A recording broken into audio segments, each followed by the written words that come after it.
लालकृष्ण अडवाणी यांना भारतरत्न पुरस्कार जाहीर करण्यात आलाय। भाजपचे अत्यंत वरिष्ठ नेते आहेत लालकृष्ण अडवाणी आणि राम मंदिराच्या आंदोलनामधला सर्वात प्रमुख चेहरा म्हणून त्यांचं नाव सुपरिचित आहे। सोमेश कोलगे आपल्याला माहिती देतात। सोमेश, अत्यंत मोठी बातमी, लालकृष्ण अडवाणींना भारतरत्न जाहीर झालाय। नक्कीच लालकृष्ण अडवाणींना भारतरत्न देऊन एक प्रकारे सध्याच्या केंद्र सरकारने अडवाणींकडे दुर्लक्ष केलं गेलं किंवा अडवाणींविषयी या सरकारला काही आस्था नाहीये असा जो कायम प्रचार विरोधकांकडून केला गेला होता, तर त्याला उत्तर देण्यासाठी आणि त्या सगळ्या प्रचारावरती अडवाणींचं आणि नरेंद्र मोदींचं नातं कसं आहे हे एक सांगण्याच्या दृष्टीने म्हणून हा भारतरत्न घेण्याची घोषणा ही केली गेली। आपल्याला सर्वांना माहिती आहे की राम मंदिराच्या वेळी सुद्धा जेव्हा अडवाणी उपस्थित राहणार नाहीत असं म्हटलं गेलं होतं, त्यावेळी अडवाणींना जेव्हा प्रश्न विचारण्यात आले तेव्हा अडवाणींनी उत्तर दिलं होतं की नियतीने नरेंद्र मोदींना निवडलं आहे रामाची प्राणप्रतिष्ठा करण्यासाठी। त्यामुळे हे जे एक अंडरस्टँडिंग आहे किंवा अडवाणींच्या वाढदिवसाच्या दिवशी नरेंद्र मोदी, राजनाथ सिंग आणि हे सगळे भाजपचे ज्येष्ठ नेते त्यांना भेटायला त्यांच्या घरी गेले होते, तर या सगळ्या दृष्टीने अडवाणींचा सन्मान करण्याच्या दृष्टीने मोदी सरकारने हा निर्णय घेतलाय भारतरत्न त्यांना देण्याचा, की स्वाभाविक त्यामुळे जी एक प्रकारची टीका किंवा जे एक परसेप्शन तयार झालं होतं तेही बदलू शकेल। आणि दुसरी गोष्ट, अडवाणींच्या काळात अनेक महत्वाच्या गोष्टी झाल्या जेव्हा ते देशाचे गृहमंत्री होते, अनेक महत्वाच्या घटना घडल्या आणि त्या सगळ्यामध्ये अडवाणींची भूमिका मोठी होती। जे नव्या आता फौजदारी कायदे आले त्या कायद्यांसाठीची समिती सुद्धा अडवाणी गृहमंत्री असताना पहिल्यांदा तयार करण्यात आली होती आणि अशा प्रकारचे रिव्ह्यू झाले होते। त्यामुळे या सगळ्या पार्श्वभूमीवर अडवाणींची जी एकूण कारकीर्द आहे राजकीय नेता म्हणून आणि नंतर मग या देशाचे मंत्री म्हणून सुद्धा, त्या सगळ्याचा विचार करून हा एक भारतरत्न पुरस्कार देण्याची घोषणा ही मोदींच्या सरकारने केलेली आहे। आणि आगामी ज्यावेळी भारतरत्न पुरस्कार दिले जातील त्यावेळी अडवाणींना सुद्धा भारतरत्न पुरस्कार प्रत्यक्ष बोलवून दिला जाईल आणि त्यांचा सन्मान केला जाईल असं सध्या तरी दिसतंय। फक्त ते त्यांच्या घरी जाऊन देतील अशी कदाचित माहिती आहे। प्रत्यक्ष अडवाणी समारंभाला उपस्थित राहतील का त्याबद्दल प्रश्नचिन्ह आहे। सोमेश, आणखी एक गोष्ट, आधी अटल बिहारी वाजपेयी यांना आणि आता लालकृष्ण अडवाणींना, भाजपचे दोन प्रमुख चेहरे, भाजप वाढवण्यात, भाजप मोठी करण्यात, भाजपची देशातली पाळंमुळं मजबूत करण्यामध्ये या दोन नेत्यांचा 90च्या काळामध्ये, त्या दशकामध्ये खूप मोठा सहभाग राहिलेला आहे। या दोन प्रमुख नेत्यांना भारतरत्न जाहीर करून भाजपच्या आत्ताच्या नेतृत्वानं किंवा सरकारनं संदेश नेमका काय दिलाय?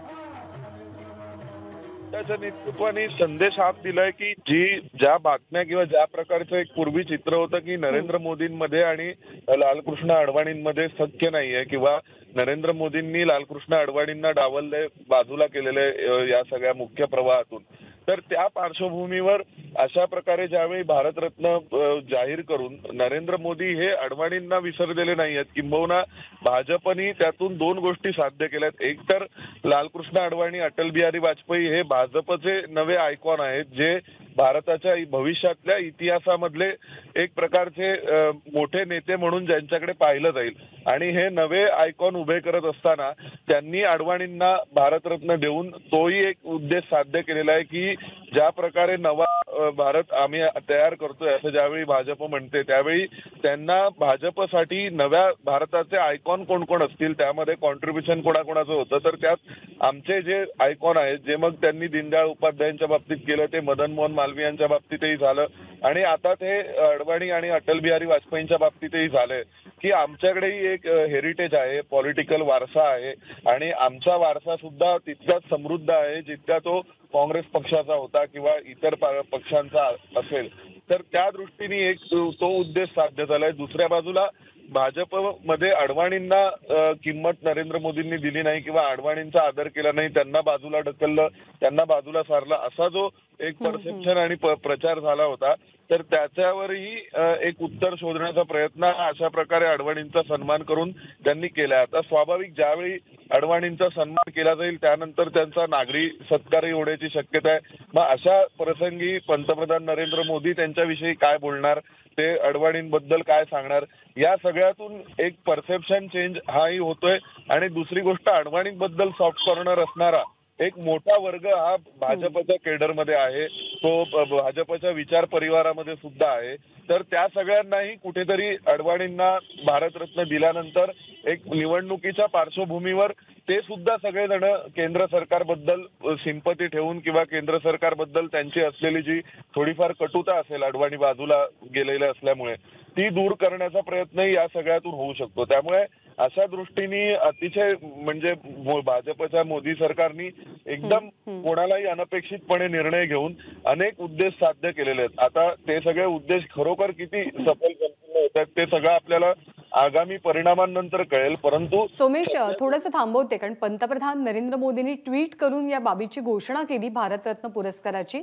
ते ट्विट आपण पाहूया. पंतप्रधान नरेंद्र मोदी आपल्या ट्विटमध्ये असं म्हणतात की सांगण्यास आनंद होतो की LK अडवाणीजींना, लालकृष्ण अडवाणीजींना भारतरत्नची घोषणा करण्यात आली आहे.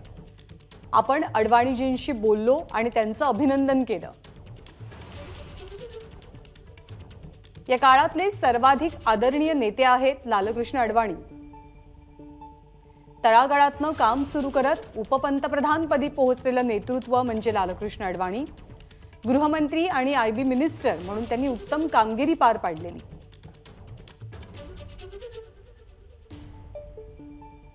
पंतप्रधान नरेंद्र मोदींच्या ट्विटमधनं हे स्पष्ट झालं की लालकृष्ण अडवाणींना भारतरत्न पुरस्कार जाहीर झालाय. सोमेश, टायमिंग सुद्धा महत्त्वाचं असतं. एकीकडे लोकसभेच्या निवडणुका येतात, दुसरीकडे राम मंदिराचं लोकार्पण नुकतंच झालं. या राम जन्मभूमी आंदोलनाच्या काळामध्ये रथयात्रेचा राजकीय चेहरा होते ते म्हणजे लालकृष्ण अडवाणी. तर आत्ताचा हा काळ कसा साधलाय भाजपनं हा पुरस्कार जाहीर करताना? अडवाणी हे तसे राम मंदिराचेही चेहरे होते. आणि दुसरा मुद्दा की अडवाणींनी जी भूमिका जाहीर केली, ज्यावेळी त्यांना काही वर्तमानपत्रांनी याविषयी प्रश्न विचारले की राम जन्मभूमी प्राणप्रतिष्ठा नरेंद्र मोदींच्या हस्ते होते, तर त्यावर त्यांनी एक सामंजस्याची भूमिका घेऊन थेट असं सांगितलं की नियतीने नरेंद्र मोदींना निवडले. तर हे जे अंडरस्टँडिंग अडवाणींनी दाखवलं, आणि दुसऱ्या बाजूला ज्यावेळी अडवाणी सुरुवातीला जरी नाराज असले, नरेंद्र मोदींना संधी मिळाली होती आणि त्याऐवजी फक्त अडवाणी जर कदाचित चेहरा म्हणून पुढे येऊ शकले असते, परंतु त्या सगळ्या नाराजीनंतरही ज्या प्रकारचं एक अंडरस्टँडिंग अडवाणींनी दाखवलं, म्हणजे भाजपचा इतिहास पाहिला तर सुरुवातीला बलराज मधोक किंवा असे अनेक नेते आपल्याला पाहायला मिळतात की जे अडवाणी आणि अटल बिहारी वाजपेयींमुळे नाराज झाले होते, परंतु त्यांनी त्यानंतर त्या सगळ्याचा परिणाम म्हणून पुस्तकं लिहिली, त्यातून या सगळ्या मंडळींवर आरोप केले आणि शेवटी ती कटुता संपली नाही. परंतु नरेंद्र मोदींच्या बाबतीत मात्र त्यांनी एक वेगळ्या प्रकारे आपलं कौशल्य वापरून त्यांच्यामध्ये आणि जी त्यांच्या वेळेसची सिनियर लिडरशिप होती त्यांच्यात जी काही कटुता निर्माण झाली होती, ती कटुता त्या टोकाला जाऊ दिली नाही ज्या टोकाला ती कदाचित बलराज मधोक आणि अटल बिहारी वाजपेयी अडवाणी यांच्या फळीमध्ये झाली होती.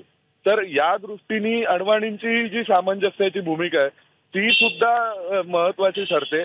आणि स्वाभाविक नरेंद्र मोदी, राजनाथ सिंग ही जी सध्याची भाजपची नेतृत्व फळी आहे, त्यांनीही ज्या प्रकारे अडवाणींना गेल्या 3-4 वर्षांपासून सातत्याने त्यांच्या वाढदिवसाला त्यांच्या घरी जाणं असो किंवा मग त्यांच्याशी संपर्क संवाद कायम ठेवणं असो, या सगळ्यातून हे स्पष्ट झालं की या सर्वांनी अडवाणींना बाजूला केलेलं असलं तरी सुद्धा अडवाणींचे आणि त्यांचे संवाद आणि संपर्क सुरू होते आणि दोघांकडेही एक प्रकारचं अंडरस्टँडिंग झालेलं होतं, जे आता अडवाणींच्या भूमिकांमधूनही आपल्याला दिसलंय.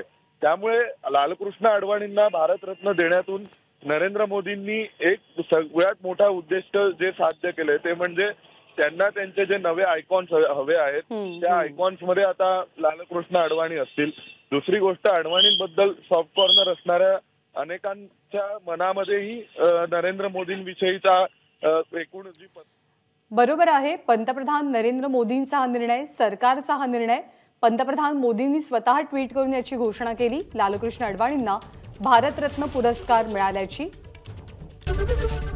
ABP माझा, उघडा डोळे बघा नीट.